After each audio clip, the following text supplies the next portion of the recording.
Hello everyone, ಇದು ನಿಮ್ಮ ನೇತ್ರ. ಥ್ಯಾಂಕ್ ಯು ನನಗೆ ಸಪೋರ್ಟ್ ಮಾಡ್ತಿರೋ ಎಲ್ಲರಿಗೂ. ನನ್ನ ಚಾನಲ್ಗೆ ಸಬ್ಸ್ಕ್ರೈಬ್ ಮಾಡ್ಕೊಳ್ಳೋದು ಮಾತ್ರ ಮರಿಬೇಡಿ ಅಂತ ಹೇಳ್ತಾ, ಇವತ್ತು ನಿಮಗೆ ಬಿಗ್ ಬಾಸ್ ಎಪಿಸೋಡ್ ಹೆಂಗೆ ಅನ್ನಿಸ್ತು? ಬಿಗ್ ಬಾಸ್ ಎಲ್ಲರಿಗೂ ಸಂಕ್ರಾಂತಿನ ಸೆಲೆಬ್ರೇಟ್ ಮಾಡ್ಕೊಳ್ಳೋಕೆ ಹೇಳ್ತಾರೆ, ಮತ್ತು ಕಂಟೆಸ್ಟೆಂಟ್ಸು ಅಷ್ಟೇ ಫುಲ್ ಹ್ಯಾಪಿಯಾಗಿ ಸೆಲೆಬ್ರೇಟ್ ಮಾಡ್ಕೊಳ್ತಾರೆ. ಎಲ್ಲರನ್ನೂ ಕರೆದ್ಬಿಟ್ಟು ಒಂದು ಟಾಸ್ಕ್ ಕೂಡ ಅರೇಂಜ್ ಮಾಡ್ತಾರೆ. ಯಾವ ಗುಣನ ನೀವು ಇಲ್ಲೇ ಬಿಟ್ಟೋಗೋಕೆ ಇಷ್ಟಪಡ್ತೀರಾ, ಮತ್ತು ಯಾರಿಗೆ ನೀವು ಹತ್ರ ಆಗೋಕ್ಕೆ ಇಷ್ಟಪಡ್ತೀರಾ, ಅಂದರೆ ಸಾರಿ ಕೇಳೋದಾಗಿರ್ಬೋದು, ಒಂದು ಮಿಸ್ಟೇಕ್ಸ್ನ ಕರೆಕ್ಟ್ ಮಾಡ್ಕೊಳ್ಳೋಕೆ ಇಷ್ಟಪಡ್ತೀರಾ ಅಂತ ಅಂದಾಗ ಕಂಟೆಸ್ಟೆಂಟ್ಸ್ ನಿಜವಾಗ್ಲೂ ಮನಸ್ಸು ಬಿಚ್ಚಿ ಮಾತಾಡಿದ್ರು ಅಂತಲೇ ಹೇಳ್ಬೋದು.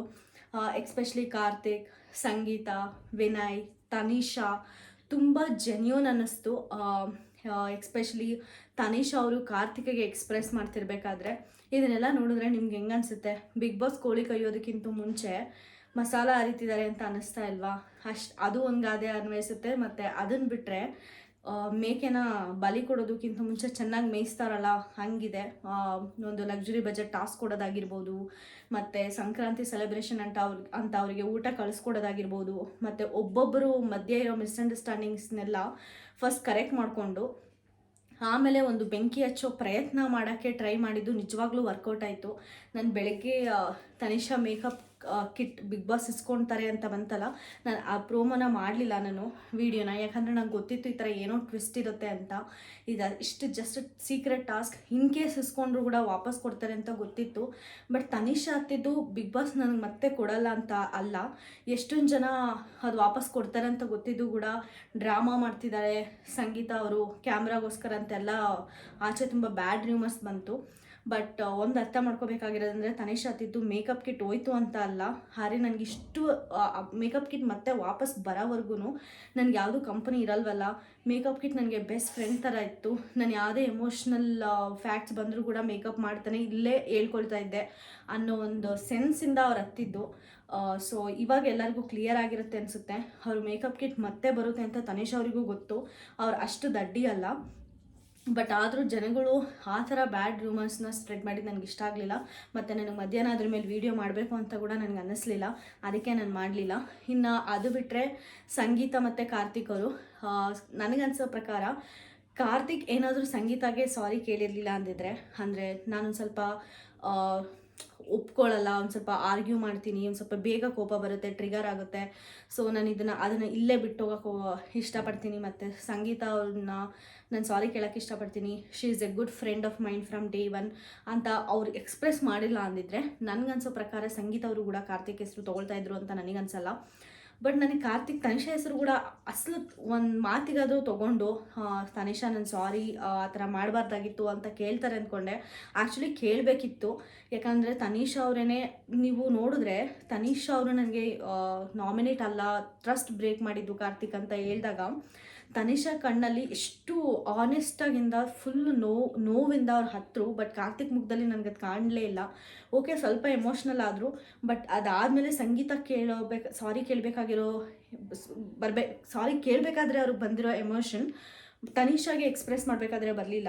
ಎಳ್ಳು ಬೆಲ್ಲ ಕೊಡಬೇಕಾದ್ರೆ ತನಿಷಾನು ಎಕ್ಸ್ಪ್ರೆಸ್ ಮಾಡಿ ಸಾರಿ ಕೇಳಿ ಒಂದು ಗ್ರ್ಯಾಟಿಟ್ಯೂಡ್ ಅಲ್ಲಿ ಇರಬೇಕಾಗಿತ್ತು ಅಂತ ನನಗೆ ಅನ್ನಿಸ್ತು.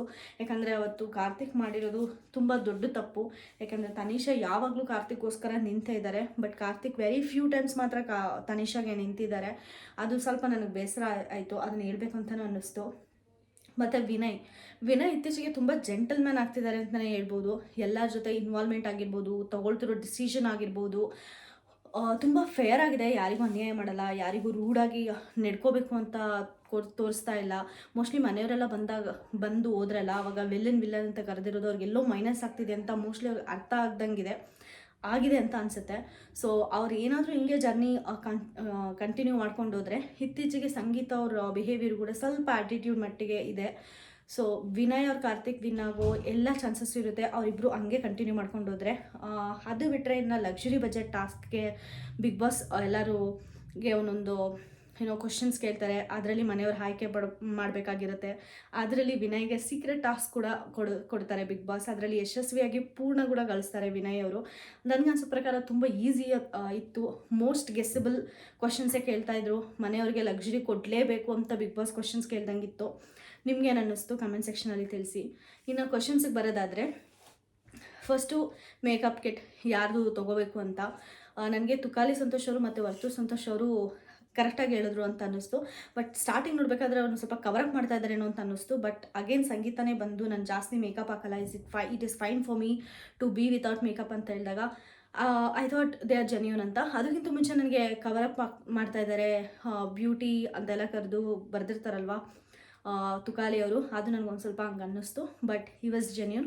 ಬಟ್ ದೆನ್ ವಿನಯ್ ತುಂಬ ಚೆನ್ನಾಗಿ ಗೆಸ್ ಮಾಡಿದರು. ಅವ್ರ ಹತ್ರ ಕಾಸ್ಟ್ಲಿ ಐಟಮ್ ಇರೋದ್ರಿಂದ ಮನೆಯವ್ರು ಯಾರೂ ತನಿಷಾ ಹೆಸರು ತೊಗೊಂಡಿರಲ್ಲ ಬಿಗ್ ಬಾಸ್, ಇದೇ ರಾಂಗ್ ಆನ್ಸರ್ ಆಗಿರುತ್ತೆ ಅಂತ ಚೂಸ್ ಮಾಡಿದ್ದು. ನಿಜವಾಗ್ಲೂ ಈಸ್ ಕ್ಲವರ್ ಪರ್ಸನ್ಗೆ ಟಾಸ್ಕ್ ಕೊಟ್ಟಿದ್ದಾರೆ. ಬಟ್ ಅಗೇನ್ ಸಿಂಪಲ್ ಆಗಿದೆ. ಸೊ ಸಿಂಪಲ್ ಆಗಿರೋದು ಕ್ಲವರ್ ಪರ್ಸನ್ಗೆ ಯಾವಾಗಲೂ ಈಸಿಯಾಗಿರುತ್ತೆ, ಆರಾಮಾಗಿ ಕಂಪ್ಲೀಟ್ ಮಾಡ್ತಾರೆ. ವಿನಯ್ ಕರೆಕ್ಟಾಗಿ ಗೆಸ್ ಮಾಡಿದರು, ಅದು ಅಷ್ಟೇ. ಮತ್ತು ಎಣ್ಣೆ ಹಚ್ಚ ಟಾಸ್ಕ್ ನಮ್ರತ ಕೊಡೋದಾಗಿರಲಿ, ಅದು ತುಂಬ ಫನಿಯಾಗಿತ್ತು. ತುಂಬ ಫನಿಯಾಗಿದ್ದಿದೆ ಅಂದರೆ ಕಾರ್ತಿಕ್ಗೆ ಹೆಣ್ಮಗಳ ಥರ ಡ್ರೆಸ್ ಮಾಡ್ಕೊಳ್ಳೋದು. ಕಾರ್ತಿಕ್ ಅಂತೂ ತಿಂದಾಕ್ಬಿಟ್ರು ಅಂತಲೇ ಹೇಳ್ಬೋದು. ನಾನು ಫಸ್ಟ್ ಅಂದ್ಕೊಂಡೆ ಅಯ್ಯೋ ಹೆಂಗೆ ಮಾಡ್ತಾರೆ ಇವರು ಅಂದರೆ, ನೀವು ನೋಡಿರ್ತೀರ ಕಾರ್ತಿಕ್ ಹುಡುಗಿರ ಹತ್ರ ಮಾತಾಡ್ಕೊಂಡು ಚಿಲ್ಲಿಂಗ್ ಪರ್ಸನ್ ಅಂಥದ್ದು ಅವರೇ ಹುಡುಗಿರಾದರೆ ಹೆಂಗಪ್ಪ ಇರ್ತಾರೆ ಗುರು ಇವರು ಅಂತ ಅಂದ್ಕೊಂಡೆ.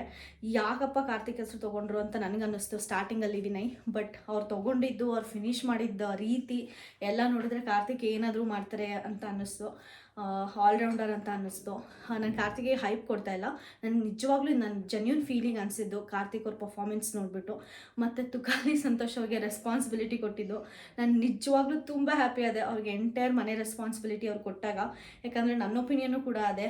ನಮ್ರತ ಅವರು ಹೇಳ್ತಾರಲ್ವ, ಒಬ್ಬರು ಮನೆಯ ಕೆಲಸ ಹೆಂಗೆ ಮಾಡ್ತಾರೆ, ಅವ್ರು ಯಾವಾಗಲೂ ಒಂದು ಸ್ಟ್ಯಾಂಡ್ ತೊಗೊಂಡಿಲ್ಲ, ಒಂದು ರೆಸ್ಪಾನ್ಸಿಬಿಲಿಟಿ ತೊಗೊಂಡಿಲ್ಲ, ಅದನ್ನು ನೋಡಬೇಕು ಅಂತ. ನನಗೂ ನಿಜವಾಗ್ಲೂ ವರ್ತೂರ್ ಸಂತೋಷ್ ಅವರು ಒಂದು ರೆಸ್ಪಾನ್ಸಿಬಿಲಿಟಿ ತೊಗೊಳೋದನ್ನ ಹೆಂಗೆ ನಿರ್ವಹಿಸ್ತಾರೆ ಅಂತ ನೋಡೋ ಕ್ಯೂರಿಯಾಸಿಟಿ ನನಗೂ ಇದೆ. ನೋಡೋಣ ಅವ್ರು ಹೆಂಗೆ ನಿರ್ವಹಿಸ್ತಾರೆ ಅಂತ. ಎಲ್ಲರೂ ಹೆಣ್ಣುಡ್ಗಿ ಟಾಸ್ಕ್ ಪ್ರತಾಪ್ ಅಂತ ಅಂದ್ಕೊಂಡಿದ್ರು. ಬಟ್ ಪ್ರತಾಪ್ ಆಗಿದ್ದರೆ ಅವಾಗ ಹೆಂಗಿರೋದೋ ಗೊತ್ತಿಲ್ಲ. ಮತ್ತು ಪ್ರತಾಪ್ ಅವರು ನೇಮ್ ಗೆಸ್ ಮಾಡ್ತಿರ್ಬೇಕಾದ್ರೆ ಅವ್ರು ಇಕ್ಕಿದ್ದು ತುಂಬ ಯೋಚನೆ ಮಾಡಿ ಹೆಸರು ತೊಗೊಂಡಿದ್ದು, ಅದೆಲ್ಲ ತುಂಬ ಫನಿಯಾಗಿತ್ತು. ನನಗನ್ಸೋ ಪ್ರಕಾರ ಮೋಸ್ಟ್ಲಿ ಈ ಸಲ ಬಿಗ್ ಬಾಸ್ ಎಲ್ಲ ಪ್ಲ್ಯಾನು ಮಾಡಿದ್ದಾರೆ ಇವರಿಗೆ ಕಂಟೆಸ್ಟೆಂಟ್ಸ್ಗೆ ಮಸಾಲ ಅರಿಯೋಕ್ಕೆ ಅಂತಲೇ ಹೇಳ್ಬೋದು. ನೋಡೋಣ ನಾಮಿನೇಷನ್ ಪ್ರಕ್ರಿಯೆ ಎಷ್ಟು ಹೀಟಾಗಿ ಹೋಗುತ್ತೆ ನಾಳೆ ಗೊತ್ತಾಗುತ್ತೆ. ಇವಾಗ ಜಸ್ಟ್ ಗ್ಲಿಮ್ಸ್ ಸ್ಟಾರ್ಟ್ ಮಾಡಿದ್ರು, ಎಪಿಸೋಡ್ ಮುಗ್ದೋಯ್ತು. ನಾಳೆ ಇನ್ನೂ ಸೂಪರ್ ಡೂಪರ್ ಆಗಿರುತ್ತೆ ಅಂತ ನಾನು ಅಂದ್ಕೊತೀನಿ. ಈ ವಿಡಿಯೋ ನಿಮಗೆ ಇಷ್ಟ ಆದರೆ ಪ್ಲೀಸ್ ಲೈಕ್ ಮಾಡಿ, ಶೇರ್ ಮಾಡಿ, ಸಬ್ಸ್ಕ್ರೈಬ್ ಮಾಡ್ಕೊಳ್ಳಿ. ಮತ್ತು ನೋಟಿಫಿಕೇಷನ್ ಐಕನ್ನ ಕ್ಲಿಕ್ ಮಾಡೋದು ಮರಿಬೇಡಿ. ನಾನು ವೀಡಿಯೋ ಅಪ್ಲೋಡ್ ಮಾಡಿದ ತಕ್ಷಣ ನಿಮಗೆ ನೋಟಿಫಿಕೇಷನ್ ಬರುತ್ತೆ ಅಂತ ಹೇಳ್ತಾ ಈ ವಿಡಿಯೋ ಮುಗಿಸ್ತಾ ಇದ್ದೀನಿ. Thank you.